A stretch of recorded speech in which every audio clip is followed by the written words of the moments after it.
Hello and welcome back to the Infinite Library. I'm Kyla and today we're going to be doing some unboxings, mostly for the book boxes that I'm subscribed to for the month of July. So, 2 of them arrived yesterday, which was very nice, and I still have the Illumicrate July box, which will be arriving. I already know what the book is for that one, but I'm very excited for that one too, so I'll add the footage onto that one at the end of the video. But for now, at least, we have the FairyLoot Adult and we have EverNight. I actually do not remember what is in the FairyLoot Adult book, like, at all. I'll probably remember once I open, but EverNight, I do know what it is and I'm very hyped to read it. So let us actually start with EverNight, I think, because I do know what this one is. As always, it's got a little Books That Haunt logo, and let us open it and have a look at the customization. So I like the American cover for this one. I hate the UK cover, it's so ugly. So I really hope we've got a full redesign, or it's something that kind of emulates the American cover. For anyone that doesn't know, this is the theme for EverNight. Well, it's not got a theme, it is basically that. Big ol' eye, and the back does spoil what it is, so don't look if you don't want to see, but that is what the book is. Oh, thank God, it looks like we've got a total redesign. Okay. So it's not a massive book, but let's open it. Oh, it's looking very bloody. This is very cool. Okay. So the book is The Eyes Are the Best Part by Monica Kim. This is so different from both of the covers that we have. Here is the American cover, which I do quite like. And here is the UK cover, which is absolutely hideous. But this is so creepy. Oh my God, look at Liz's eyes in the back there. They're not foiled, but they've made them like a slightly different thing, so they kind of like reflect the light. That is so creepy. And they've got this like all the way over. Wow, this is so creepy looking. We got that is the side, and then on the back it actually just carries on the picture. So the entire picture is like that basically. That is so cool. I love it. And then the side is also extremely creepy. We've got like red, but it's like blood splattered red on the bottom, and on the side it goes into the eyes. So we've got a red and a blue theme for this one. Man, yeah, this is so creepy. I love this. I love what they've done with it. Okay, let's have a look inside. Oh, okay, we've got some nice end papers. So we have these end papers. I probably should have said trigger warning for like eye and gore horror for this one because it's heavy on it. Oh, and we have another set of end papers on the back, which is different. That is very cool. And under the dust jacket, oh wow, this is like giving me Junji Ito vibes heavily. Picture that carries on all the way to the back, and it's just eyes. It's so much eyes. If you are afraid of eyes, which my flatmate is, this is not the book for you. I'm really excited to read this. So for anyone that doesn't know what it's about, I will just read it. Read the synopsis for you. This is a debut book by a Korean American author, and it kind of goes into like this superstition. It's a Korean superstition essentially, about eating eyes. Essentially, fish eyes usually, I think, is the thing. Very interesting, the plot of this book. So it's described as a feminist psychological horror. Ji-won's life tumbles into disarray in the wake of her oppa's extramarital affair and subsequent departure. Her mother distraught, her younger sister hurt and confused, her college freshman grades failing. Her dreams horrifying, yet enticing. In them, Ji-won walks through bloody rooms full of blue eyes, salivatingly perfect male eyes. Eyes the same shape and shade as George's, who was Uma's obnoxious new boyfriend. George has already overstayed his welcome in her family's claustrophobic apartment. He brags about his puffed-up consulting job, ogles at Asian waitresses while dining out, and acts condescending towards Ji-won and her sister, as if he deserves all of Uma's fawning adoration. Uma, I believe, is Korean for mother. No, George doesn't deserve anything from her family. Ji-won will make sure of that. Ji-won's hunger and her rage deserve to be sated. So yeah, this is going to be like, I guess not a serial killer, but I think she becomes a murderer or something. And yeah, there's a whole thing about eating eyes. I guess there's a lot of like fetishism around Korean because of this guy. So yeah, really excited to read this. It's gonna be a quick read. I think it's really not that long. It is about 268 pages. So that is that book. And now on to something that was hopefully a little bit more wholesome. So on to the FairyLoot Adult book. Okay, so we have our theme, which is Living Legends.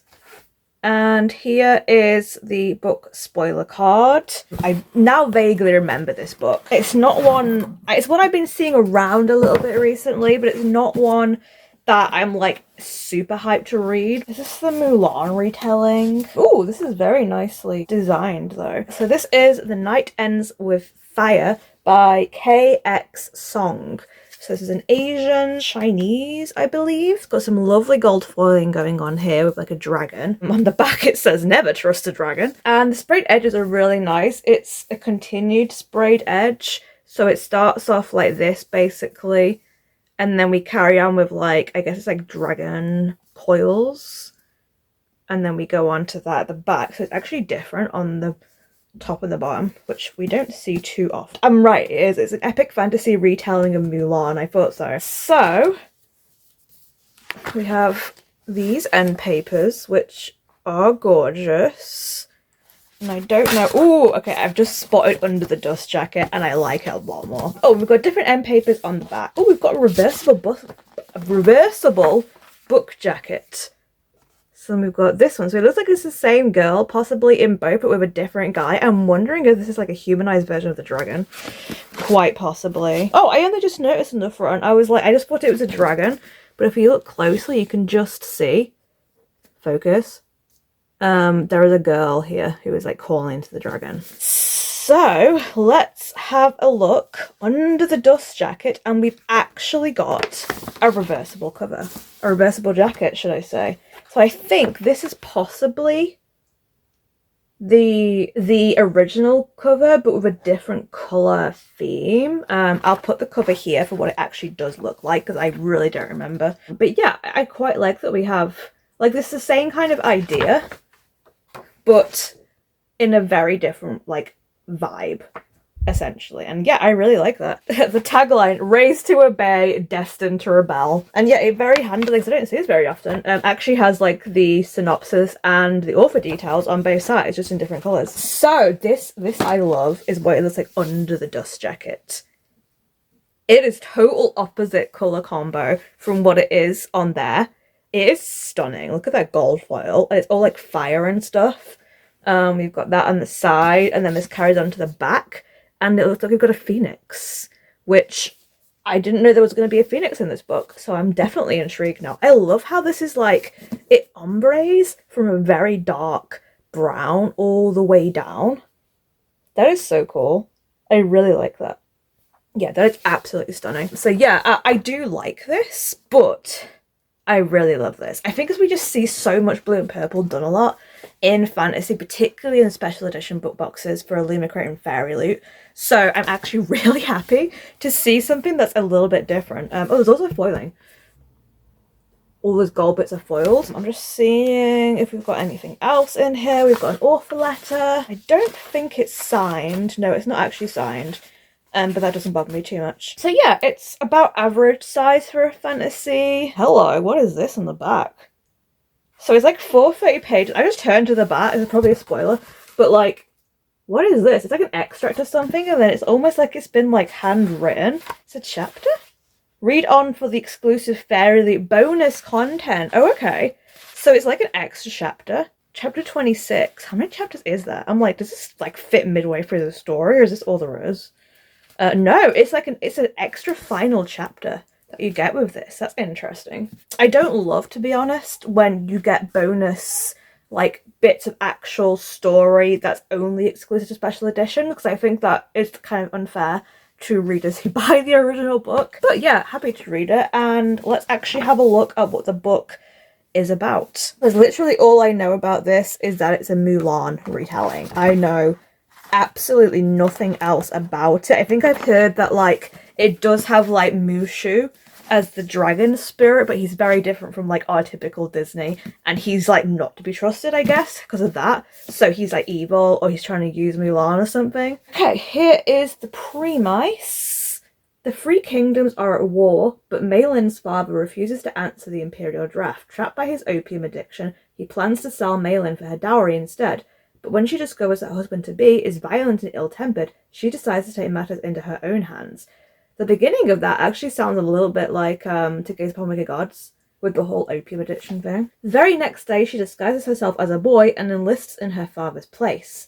In the army, Malin's hard work brings her recognition, friendship, and a growing closeness with Sky, a prince-turned-training partner. Of course it's a prince. But as her kingdom barrels towards destruction, Malin must decide who to trust. Sky, who inspires her loyalty and love, a sea dragon spirit with the power to grant her impossible magic, or an infuriating enemy prince who makes her question everything she once knew about her kingdom, her loyalty, and her own heart. Oh, okay, so this is definitely not a dragon made human, I guess then. I guess he's like who they're fighting, I suppose. So yeah, it sounds interesting. I don't know if I would actually like it or not, because it does sound like we're heavily going into a romantic triangle. But it does sound like Malin herself is possibly going to be a really interesting character. So yeah, that is the FairyLoot Adult book. Next will be my Illumicrate box when that arrives. So footage here. So I actually did film me unboxing the Illumicrate July box, and then I conveniently deleted that recording. So you're going to have like a bit of a late kind of, I'm not that surprised unboxing, I guess. I thought I'd film me having a look at the items with you, but I'm not going to be as shocked as I was, which is a shame, because there was one item in particular which I was extremely confused by. So the July theme is magical menagerie. Everything is like fantasy creature themed, which I love. I already knew what the book was for this, and it's one I've been very excited and hotly anticipating, because it kind of has a lot of my like favourite buzzwordy stuff that I really go for in fantasy. August theme, which should be arriving any day now, and I'll be filming my box for this video as well, is Look What You Made Me Do, which is a adult fantasy debut, which is about vampires, and it has fandoms based around The Serpent and the Wings of Night, which contains a replica, which I guess is another sword, Bride, Silver Under Nightfall, and One for My Enemy. They're all kind of ones that are on my to-read list, but I've not actually read any of them yet. So not anything I'm really hotly anticipating from that. But if you are interested in the books in this box, here is the spoilers. Feel free to look away if you don't want to see them, but that is what is in this box.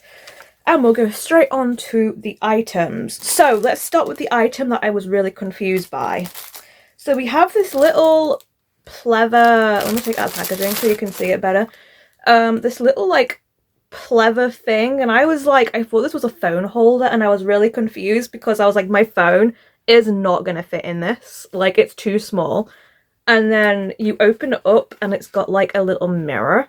It's actually magnetized, which is quite cool, and like a little pouch kind of thing, and I did not know what this was until I looked at the spoiler card, and it turns out this is a lipstick holder. I don't wear lipstick. I'm not likely to ever use this. It's such a random choice. Let me check what this is inspired by. This is the Night Zoo lipstick holder, artwork by Marta Vale at Just Outfit. Inspired by Beasts of Prey. I just think this is such an odd choice to put in a box. I know they kind of assume that everyone who gets this box is like a female audience, but this just feels very... yeah, I'm not really crazy on the design either. It's nice, but I don't love it.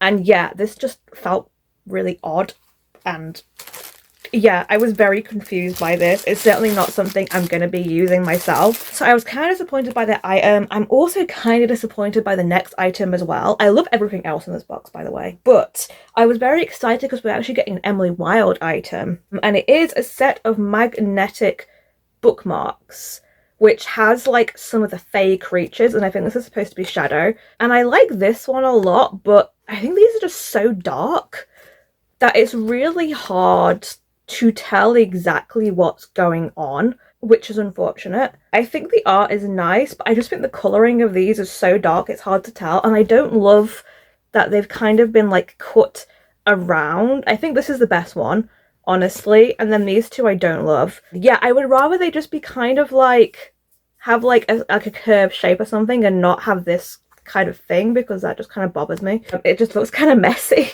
So yeah, this is the Hidden Wands of Yoslan Magnetic Bookmark Set. Artwork by Smug Computer Illustration. And yeah, I'm not crazy on them, which I'm sad about because I love Emily Wilde and I love the idea of this. I just don't love the artwork. Like I said, this one I think is really good because it's a lighter color and you can actually see what's happening. And these are just so dark, like you can barely tell what's happening with poor Doggo here. He's just a black blot with some teeth. So yeah, those are the two items I was not crazy on, sadly, but thankfully I do love the other items. So next we have, I think this is fandom neutral, but it's very much inspired, I think, by the book of the month. It is a desk mat, and this is so cool. Like we have a griffin, we have a phoenix, we have some other random birdies. I love how colourful this is, and it's a really good quality. I think this is actually like fully inspired by the book of the month because I know phoenixes and griffins actually have a big part in this. But yeah, I really like this. I'm actually going to put this on to my desk and get rid of the one that's already there because it's just a plain one. So very happy with this. The shape feels a bit weird, I've got to say. It feels like it's not like particularly wide. I would like it to be a little bit bigger, but I also think it's about the same size of the other one that we had before, which must have been Illumicrate as well, which was like the purple one that I can't remember what it was inspired by. Really, really like this one. I think this is really nice. And then the last item is the one I probably liked the most, and it is this. Can see it's got like magical creatures. We've got like dragons, we've got moths and various foiling stuff going on, and I saw this and I just assumed this was going to be like a blank bullet journal, and then I opened it up and it's not. It's like a proper book journal, which I love, and it's got really cool stuff going on. This is a full 12-month one as well, which I'm very happy about. So I'm actually going to start using this in January most likely, but like we start off and we've got like, you can colour in all the books that you've done. We've got like a book of the month kind of thing. I'm not going to show you every page, but it's got some really fun stuff. So we've got like an Illumicrate reading challenge, so you can kind of like do a bingo board. And then at the start of every month, we actually have artwork of various magical creatures from different fantasy books, which is great. I love this theme. I think it's done so well. So I will show you all the artwork, but I'm not going to show you every page, but I'll show you all the artwork. So this one is from Daughter of the Moon Goddess. We also have a nice little quote here as well. Then we have, I don't actually know this one because I've not read the series, but this is from the Bone Shard Daughter. A cute little like ferrety kind of creature. Then we've got Night Eyes from the Farseer trilogy. Then we have this very scary looking Pegasus from Percy Jackson. Really like that one. This one I didn't like. This one was scary. This is from Faven Folk. This is terrifying. This is nightmare fuel. Like these weird little turtle people. I was not a fan of this one, I've got to say. Like I've not read the book, so I'm sure it probably is very relevant to like them being characters in the book. But yeah, they're kind of creepy, not gonna lie. Then we have a Sphinx from the Daevabad trilogy. Very cool. I love this one. We have, I think this is a Phoenix from the Poppy War by R.F. Kuang. We have this creature here from a book I've not read yet, but I do want to, which is Children of Blood and Bone. We have a dragon from Priory the Orange Tree. This one's very cool. I love how it's like so big it can't even fit in the page. This one I was really happy about, especially because it kind of links with something we've already had before. Nettle and Bone, it's the doggo. Just very happy that he got some representation in here. Then we had one of these creatures from Daughter of Smoke and Bone. I vaguely remember these creatures, like these weird like crowbat things. God Killer, we have our little god boy. I've already forgotten his name, but yeah, that's he. I think this is the last one. That may have been the last one. Yeah, that was the last one. I believe. So yeah, that's all of those. And this is really good. Like there's so much in here that I'm really excited to fill this in. And honestly, yeah, my favorite item. Like the last book journal that we had, I used and I really loved it. But I like this one more because I like that it's got colour. I like that it's magical creature themed, less so than it just being like pictures from books. So yeah, I think this was a really good choice. And then finally, on to the book. And the book for the month is The Phoenix Keeper by S.A. McLean. And this is a sapphic cozy fantasy, which is all my buzzwords, quite honestly. So we have the cover for this is almost the same as the original cover, which I'll put here, but we've got a colour change in that I think that one is like red and I want to say orange, and this is like red and green, which I don't love, I've got to say. I don't think the green really works that well. I think it's kind of sickly. It's nice and foiled. As you can see, it carries on onto the back as well, but I don't love the colour choice of the green. I would have preferred the red orange, which we do get on the edges. So we've got these really nice edges.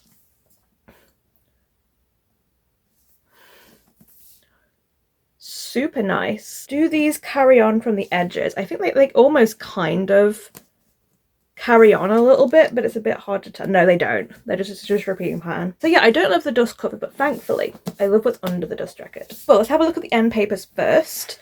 So we have different end papers on each side. So we have this one, which I love. It's so fun. I love how colourful these end papers are. And then we have a different one on the back, which does indeed feature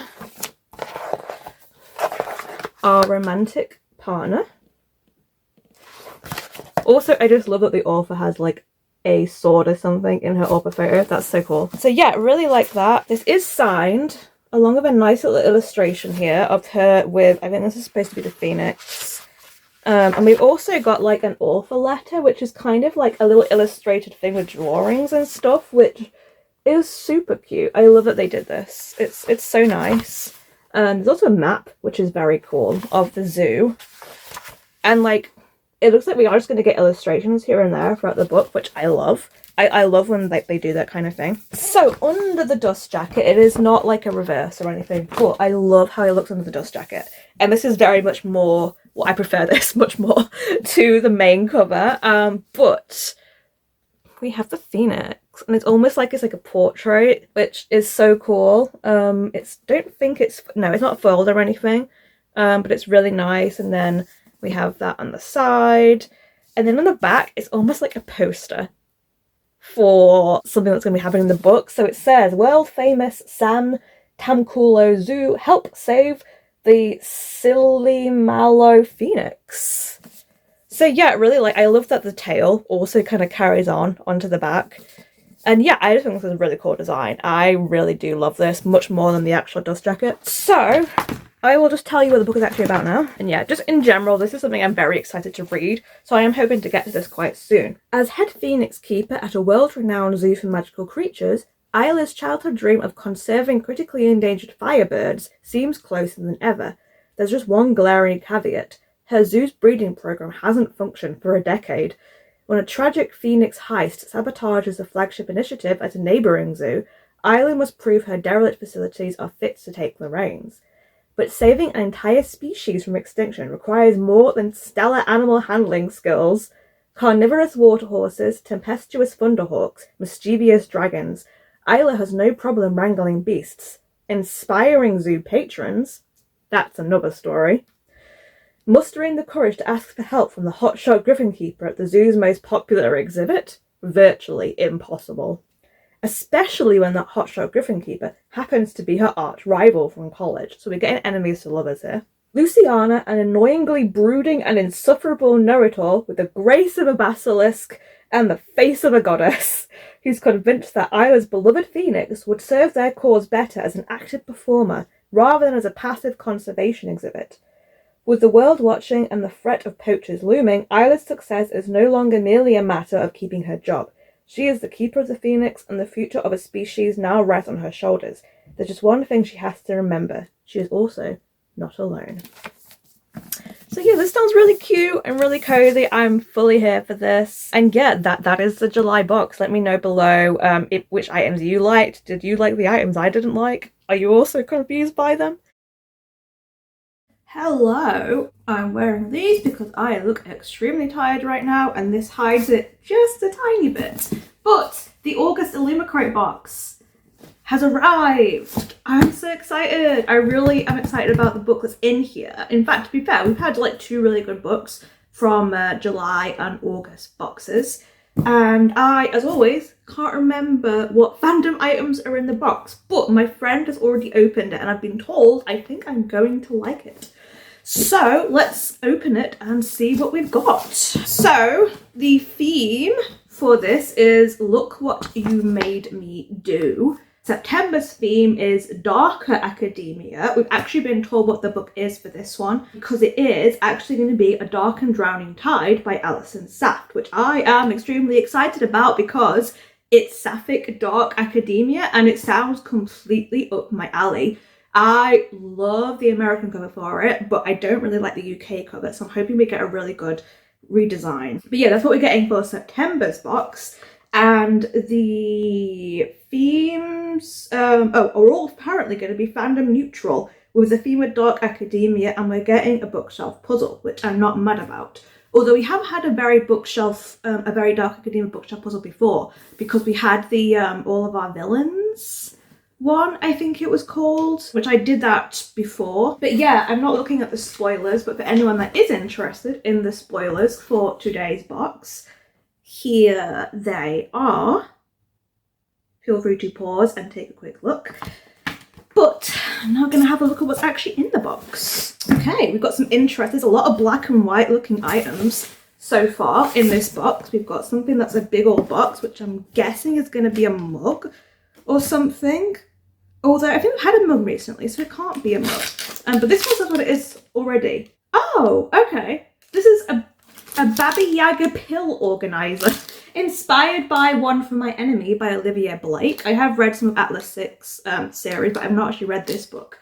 But I am a chronic pain person and I take meds, so I'm not going to be mad about a pill organizer. Oh wow, this is very cool actually. So it's like a proper one. So like it's like split into days of the week. It's plastic, it's very light. Check how easy it is to open up. It's not too bad. My hands might struggle with it a little bit. I'm actually a little bit damaged here, unfortunately. I don't know if you can see. But it's definitely very useful. And yeah, I should probably actually use this because it is easy for me to forget. So yeah, I'm definitely like very happy with this being a useful item. The design is fine. Like honestly, I wouldn't even really recognize it as being anything in particular. It's just kind of I see it as just a fandom neutral design really. It's like so subtle with this like flower, but it's very pretty. I'm not mad about that. Love me a useful item. We've got something that looks fabric in here. And something that's in a velvet thing. Let's have a look at the velvet thing, because I think this might be a replica. I think we're doing another replica this month. Feels like a replica. Yes. Ooh, this is very exciting looking.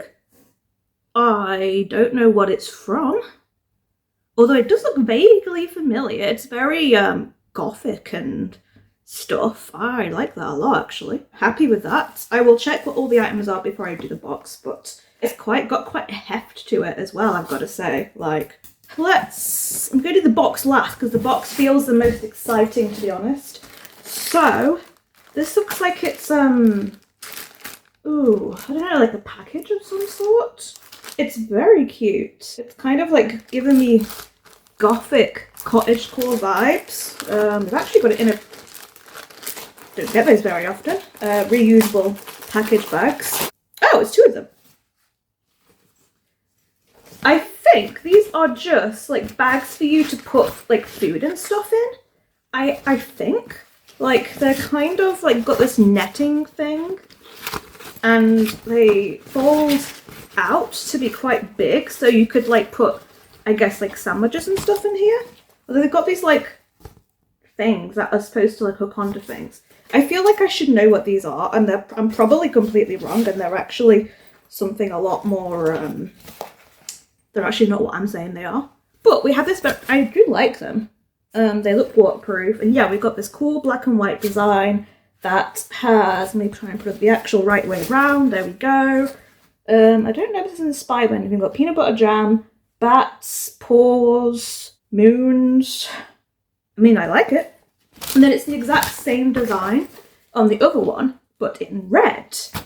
So yeah, they're very cool. I will find out what they are momentarily, I guess. But let's go to the last one, which is the box. Oh, it actually just says on the side what they are. They are going to be ceramic bowls, dishwasher safe, microwave safe, artwork by Studio AO. So these look very gothic. It says looking out, and then in the other side it says looking in.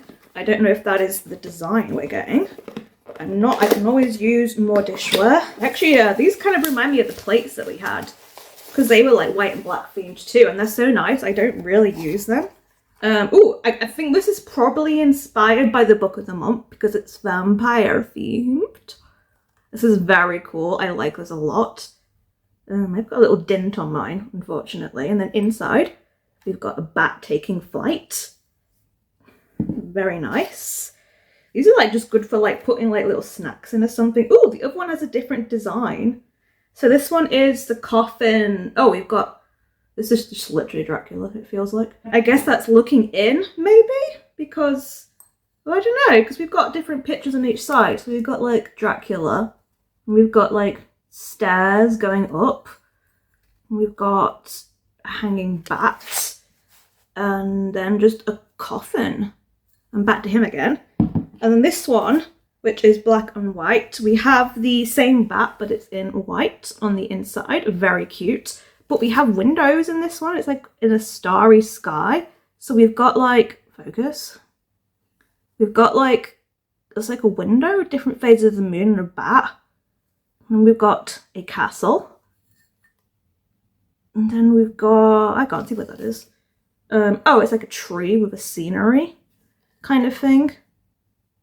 And then back to the bat. Yeah, those are really nice. They're a little small for like putting your cereal in or anything like that. But they are good for just like little portions of food leftovers you might have, or just like snacks or whatever. So yeah, they're really nice. I feel like that's fandom neutral, to be honest, or it's inspired by the book of the month. So before I have a look at the book, which I can see is very shiny, let's have a look at what the items are. So, the sword is apparently Aurea's blade replica dagger from Serpent of the Wings of Night. Okay, I haven't actually read that yet. By Carissa Broadbent, I want to see. But it is on my to-read list. So that's very cool. It is designed by Stacey McEvoy-Caunt. Then this is the Ruthless Remedy pill organizer. Designed by Jane Tibbett, inspired by One for My Enemy, which it did say. Oh, these are packing cubes. Okay, I was close. These are inspired by Bride, by Ali Hazelwood, I guess. That's interesting because we have so... Oh, I guess I was like, where's the werewolf stuff? But I guess the fact that there's like paw prints and bats now kind of makes sense. I haven't read it, although I might read it because I didn't actually hate the one Ali Hazelwood book I have read so far. But yeah, they're useful design at least. So yeah, designed by Carly Watts. A useful storage item, these packing cubes inspired by Bride are ideal for all the travels. So they're not just like the food, you can just put anything in them basically, which does make sense. I should have probably just actually opened it up, that probably would have made sense. So yeah, you can like open them up. Oh, it says tie stuff down. That makes sense. So you can like put stuff in and then you can like basically stop them from moving around if it's like a lot of items. So yeah, that is useful. I am going to be traveling soon, so I would definitely find some use for this. These could be good for book storage, honestly. Okay, and then the final item, looking out, looking in. These are small smack balls, indeed, inspired by Silver Under Nightfall. I actually do own that, but I haven't read them yet. But yeah, I really like these. These are very my aesthetic. My friend was completely right when she was like, this box is for you. I don't think she probably liked anything in this box, although maybe she liked these because they're kind of cute. But yeah, probably not her sort of thing, but definitely my sort of thing. Oh, this is interesting. I was just looking at this, and underneath, like the book of the where it tells you about the book, it actually says that they have some bonus content that you can access by scanning a QR code that's here. I don't think they've ever done that before. So yeah, those are the items. I'm actually pretty happy with, I like them all. Like, I'm never going to be crazy with the replicas, but this is nice, at least. I like them just to have on my shelves. Like, I'm not crazy on them, but they're nice. So I will keep it. This is definitely useful. And yeah, they're all pretty useful apart from the dagger, to be honest. So let's have a look at the book. Ooh, okay. This is a lot darker than I thought it was going to be. We've gone for a not full redesign, we've just gone for a colour swatch. So the book is Mistress of Lies by K.M. Enright. It is a adult vampire story. This is what the original cover looks like. As you can see, it's basically the same, but that has a lot of red on it. And they've swapped the red, I guess, for gold. And we've got, like, you can see it's like gold foiling. I don't love it, I've got to say. Like, I wasn't really in love with the original cover anyway. I kind of was hoping for a redesign, to be honest. But I think this looks kind of bland now. Like, I feel like the red really gave it something. Oh, I know this was part of a series. I just had a look at the side and it says Age of Blood, Book 1. So yeah, this carries on onto the back. And then we've just got kind of like, what's the word? Like blurbs and stuff. I mean, it's nice, don't get me wrong, but I hoped for a little bit more than just that. The foiling is very nice though. The sprayed edges, we've just got plain black on the bottom, but the sides are nice. Again, we're very monochrome in theme, but we've got this very cool, it's like a castle. Very spooky and gothic. I like it personally. This whole box has very much just been giving monochrome. I'm hoping for some nice character artwork and a good under dust jacket. Oh, here we go. We got colour now. Okay, we've not got a reverse dust jacket, sadly. I would actually use a reverse dust jacket in this case. But we have a very nice dancing scene here. Very nice. And I wonder if this couple in the back is actually. Oh my god, look at like her hand. I just saw she's got like this claw-like thing going on. Nice shot of the boobs there too. Just for you guys. Oh, hello! We're going a little bit gay here at the back, which I am not mad about. Yep, I like that.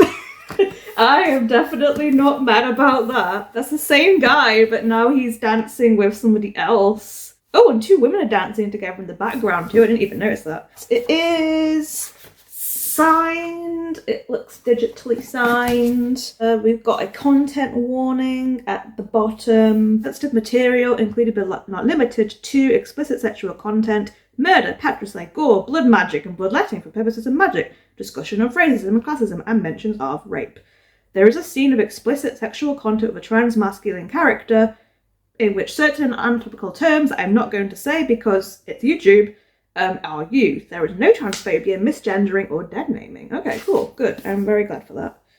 Oh, I wonder if this character is a trans character then, with the long blonde hair, possibly. And we've got an author's letter, and then we start the book. So let's have a look under the dust jacket. I'm really hoping. Oh, here we go. This is much nicer. Okay, so we've got a picture that spans the whole cover, and finally we have some colour. Here's the red I was wanting, and this kind of like carries around to the back. It's very nice. I really like this. This is like got some foiling as well here and there with like birds.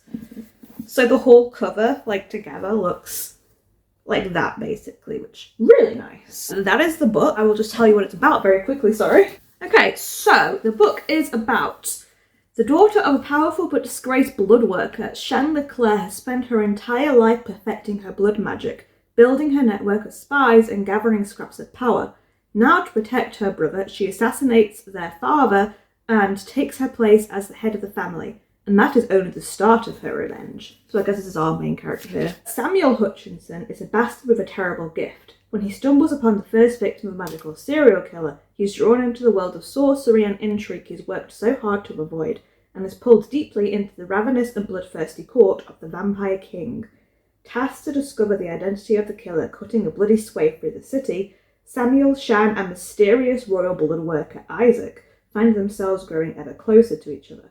But Shan's plans are treacherous, and as she lures Samuel into a complicated web of desire, treason, and vengeance, he must decide if the good of their nation is worth the cost of his soul.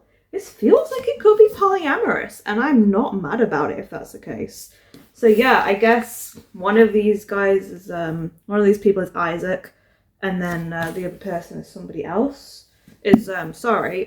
Samuel. I'm excited to read this. Just Wish we had an actual proper redesign of this, but never mind. So that's it.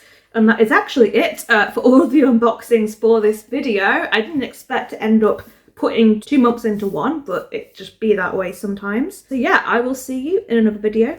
Stay safe, stay cozy, and I'll see you in the next one. Bye!